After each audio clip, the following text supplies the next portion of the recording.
ওঙ্কার বাংলার পুজো পরিক্রমা। এখন আমরা হাজির হয়েছি ঘোড়াঘাটা স্টেশন সংলগ্ন নবাসন শিশু সংঘের মণ্ডপে।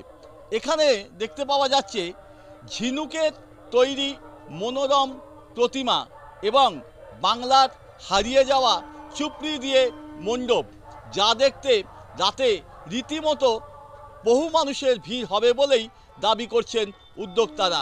আমাদের এবারে ছই চুপড়ির এবং হস্তশিল্পের যে গ্রামীণ হস্তশিল্প তার প্যান্ডেল এবং আমাদের প্রতিমা নির্মিত হয়েছে ঝিনুক এবং কড়িকাঠের দিয়ে আমাদের প্রতিমা তৈরি হয়েছে। আরেকটা বিষয় হচ্ছে সেটা হচ্ছে যে আমরা দেখছিলাম যে ঝিনুক দিয়ে তৈরি করা হয়েছে প্রতিমা, থিম মেকার কি? আমাদের যে শিল্পী ওনার নাম সুনীল কুণ্ডু মহাশয়। কি কি থাকছে পুজো উপলক্ষে?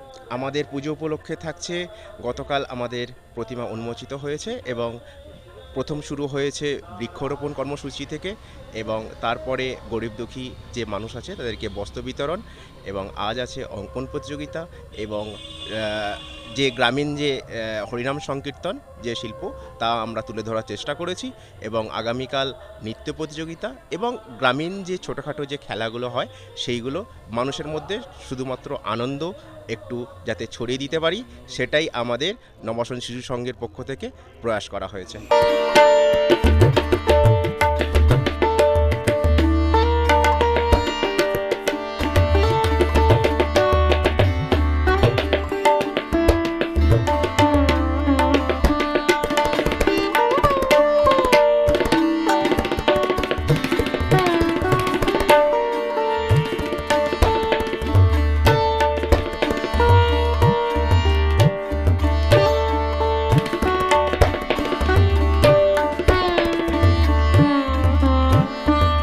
এখন দেখার কত মানুষ এসে পৌঁছন ঘোড়াঘাটা স্টেশন সংলগ্ন এই এলাকায়।